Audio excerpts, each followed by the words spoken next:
Si tu as l'impression de travailler super dur mais que tu n'arrives pas à faire de progrès dans tes projets ou alors que tu as décroché en cours de route, ce n'est pas un nouvel objectif dont tu as besoin, c'est de système. Tes objectifs en soi te donnent simplement la destination finale, donc là où tu veux arriver. Et si tu as mis en place des micro-étapes comme on l'a vu dans les vidéos précédentes, alors dans ces cas-là, félicitations, tu as déjà aussi ta feuille de route pour arriver jusqu'à là-bas. Mais c'est essentiellement avec les systèmes que tu vas avancer au jour le jour. C'est eux qui vont te faire des progrès et qui vont faire en sorte que tu tiens tes habitudes sur la durée. Donc c'est bien ton système qui va te mettre en mouvement tous les jours et qui va t'aider à aligner tes intentions avec tes actions quotidiennes. Comme le dit James Clear, qui est l'auteur de Atomic Habits, "You do not rise to the level of your goals, you fall to the level of your systems." Ce qui veut dire en soi que tu ne t'élèves pas au niveau de tes objectifs, mais par contre tu vas bien tomber au niveau de tes systèmes. Donc si tu as des mauvais systèmes ou que tu n'en as pas, je te laisse compléter la suite. Et je précise que les systèmes, ça marche pour toutes sortes de projets, que ce soit professionnel, personnel, de santé, sportif, etc. Et ce également, peu importe l'ampleur de ton objectif, que ce soit simplement organiser tes prochaines vacances, préparer ton mariage ou alors te lancer dans ton business. La clé, ça va être de penser en système. Dans cette vidéo, je t'explique pourquoi tu devrais mettre en place tes propres systèmes et comment le faire. Donc si tu apprends quelque chose grâce à cette vidéo, n'hésite pas à la liker ou à t'abonner, comme ça me donne un petit peu une indication du type de contenu qui te plaît. Donc déjà, on va voir pourquoi tu devrais mettre en place des systèmes, à quoi ça sert. Globalement, avec un système, on va essayer de mettre en place une série d'actions que tu vas faire et exécuter sans devoir trop réfléchir et qui essentiellement vont t'emmener dans la direction de tes objectifs. Et si tu as besoin de 3 raisons pour lesquelles tu devrais mettre en place un système pour toi et pour l'atteinte de tes objectifs, je te les donne tout de suite. Déjà, la première, c'est qu'ils vont diminuer la fatigue décisionnelle. Et bah oui, parce que vu que tu as un système, t'as plus besoin de réfléchir tous les jours constamment à prendre des décisions. Qu'est-ce que tu vas faire aujourd'hui? Comment tu vas le faire? Sur quoi tu dois travailler? Dans quel ordre? Quelles sont les priorités? Et pourquoi? Eh bien tout simplement parce qu'avec ton système, tu auras déjà décidé tout ça à l'avance et tu les auras anticipés. Donc de cette manière-là, tu vas soulager ton cerveau de l'obligation de devoir constamment réfléchir. Et donc ton énergie va pouvoir être redirigée vers l'exécution de tes objectifs au lieu de la réflexion sur l'organisation, l'anticipation et la planification de tes objectifs. Donc en soi, ça fait une sacrée différence parce que ça libère pas mal d'espace là-haut. Deuxième raison, c'est que quand tu as un système, ça veut dire que tu ne dépends plus de ta volonté ou de ta motivation. Je pense qu'on en a tous déjà fait l'expérience, mais la motivation, c'est pas forcément super fiable. Bah oui, au final, ça reste une émotion. Alors qu'un système, c'est une structure. Donc tu te lèves, tu fais ce que tu avais prévu parce que tout est déjà décidé et tu exécutes simplement les tâches. Et ça, même si t'as pas trop envie. Il y a beaucoup de personnes qui pensent qu'ils ont un problème de motivation alors qu'en soi, c'est juste un manque de système. Disons par exemple que tu as envie d'économiser 10 000 € dans tes épargnes. Le jour où tu vas décider ça, tu vas être super motivé. Le jour où tu vas en parler avec quelqu'un, tu vas être super motivé. Le jour où tu auras une entrée d'argent qui va dans la direction de ton objectif, tu seras super motivé.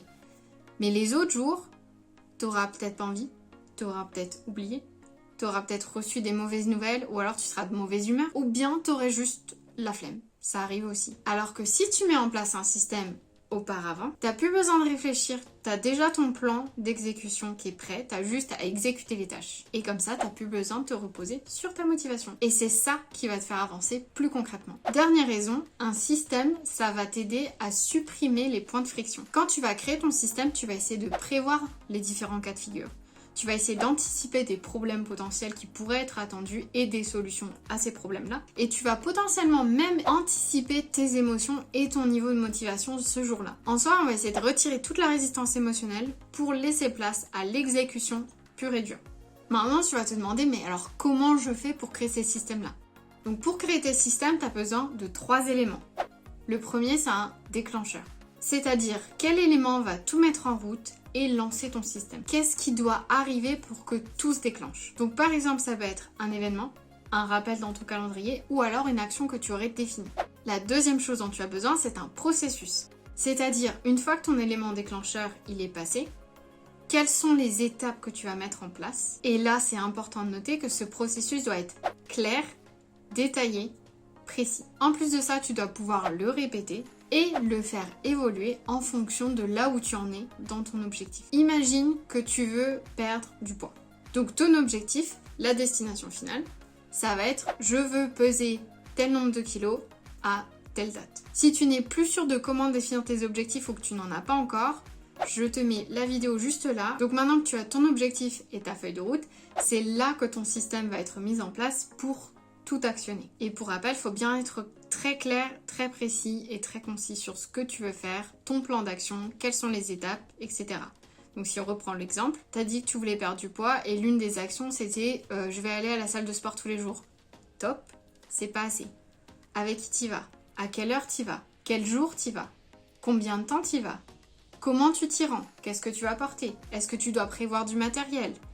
Quelle série d'exercices ou quelle machine tu vas aller utiliser? Quel repas tu vas manger avant, après? Est-ce que tu as besoin d'un shake protéine? Et comment tu vas le traquer? Donc comme tu le vois, sois très précis sur toutes les étapes et les détails pour arriver à actionner ce point-là et simplement l'exécuter. Tu auras déjà tout réfléchi, tout décidé avant. Alors, je tiens à préciser que des fois, tu vas trouver une solution, ça va être un petit peu inconfortable. C'est pas forcément une mauvaise chose. Parce que ça veut simplement dire que tu vas faire les choses différemment que ce que tu faisais avant. Et qui dit faire les choses différemment, dit résultats différents à la fin. Faut pas oublier que essentiellement l'objectif de mettre en place ces systèmes-là, à la fin, c'est d'arriver à ton projet. Et si les méthodes que tu utilisais avant ne marchaient pas, alors il faut les changer. Tu as peut-être déjà entendu cette citation de Albert Einstein qui a dit "Insanity is doing the same thing over and over and expecting different results." En soi, ça veut dire l'insanité, c'est de refaire les mêmes choses encore et encore et s'attendre à avoir un résultat différent à la fin. Et ben c'est pareil. Si ce que tu fais actuellement ne marche pas, tu le changes. Si tu le changes, tu as plus de chances d'arriver à avoir un résultat différent à la fin. D'où l'importance de mettre en place des systèmes et surtout de les faire évoluer au fur et à mesure de tes avancées et de tes progrès. La dernière chose dont tu as besoin quand tu vas créer tes systèmes, après le déclencheur, le processus, ça va être le fait d'avoir un moyen de traquer tes progrès. En soi, c'est comment tu sais que tu as réalisé ce que tu avais prévu de faire. Et c'est là que le tracking prend toute son importance parce que ça va te permettre de collecter des données et c'est ça qui va t'aider à soit améliorer ton système, soit voir qu'il manque quelque chose dans ton système ou alors découvrir des tendances. C'est presque comme faire un audit de tes systèmes. Tu vas vouloir analyser, mesurer et améliorer ton système grâce aux nouvelles données que tu as découvertes. Tu peux faire évoluer ton système en fonction de plusieurs choses. Ça peut être en fonction des résultats. Est-ce que tu as bien fait l'action? Est-ce que ça a été un succès? Ou alors est-ce que tu l'as pas fait? Ça a été un échec? Pourquoi tu l'as pas fait? Comment on peut améliorer le système pour s'assurer que la prochaine fois tu fasses bien l'action? C'est-à-dire qu'il y avait peut-être des problèmes que tu n'avais pas anticipés. Ça peut aussi être en fonction de tes apprentissages. C'est-à-dire que tu fais ton système, ça a marché mais tu te rends compte que là il faudrait peut-être ajouter une étape. Ou alors là, il faudrait peut-être changer cette étape-là par autre chose. Ou alors, il faudrait faire intervenir quelqu'un. Ou alors, ça peut aussi être en fonction des avancées de ton projet. Disons par exemple que tu as envie de lancer ton entreprise. Les systèmes que tu auras au début du lancement et après avoir embauché quelques personnes, ça sera plus les mêmes. Parce que essentiellement, tu vas avoir des personnes qui vont pouvoir reprendre des tâches que toi tu faisais avant. Donc tes systèmes vont évoluer pour te donner plus de liberté. Un autre moyen de mettre en place des systèmes, ça va être de remplacer tes routines existantes par des systèmes qui vont être plus alignés avec l'atteinte de tes objectifs. Par exemple, habituellement, le matin, tu te lèves, tu prends ton téléphone, tu snoozes quelques fois, ensuite tu scrolles sur ton téléphone, après tu te dépêches d'aller prendre ta douche parce que t'es un petit peu à la bourre, t'as pas le temps de déjeuner donc tu passes très rapidement à la boulangerie pour choper un pain au chocolat que tu manges en marchant vers le boulot et au final t'arrives en retard au boulot, super stressé et c'est pas forcément un super début de journée. Dans ces cas-là, un système possible pour remplacer ça, c'est de te dire le problème numéro 1 ça va être mon téléphone. Je l'ai dans les mains, je snooze et en plus je scroll. Qu'est-ce que je peux faire? Je mets mon téléphone loin de mon lit avec mon réveil. Comme ça, dès qu'il sonne, je suis obligée d'aller me lever pour l'éteindre. Et une fois que tu as ton téléphone et que tu es levé pour aller l'éteindre, tu mets tes vêtements juste à côté. Comme ça, tu vois les vêtements une fois que tu as éteint ton téléphone et tu te dis peut-être que je devrais aller prendre ma douche parce que c'est déjà là. Donc tu prends tes vêtements, tu vas prendre ta douche aussitôt. Une fois que tu as pris ta douche, vu que tu es en avance, tu arrives à la table de ta cuisine ou ta salle à manger et tu avais déjà préparé la veille de quoi déjeuner. Et il restait plus qu'à faire ton petit café, sortir ton lait ou ton beurre, etc. du frigo.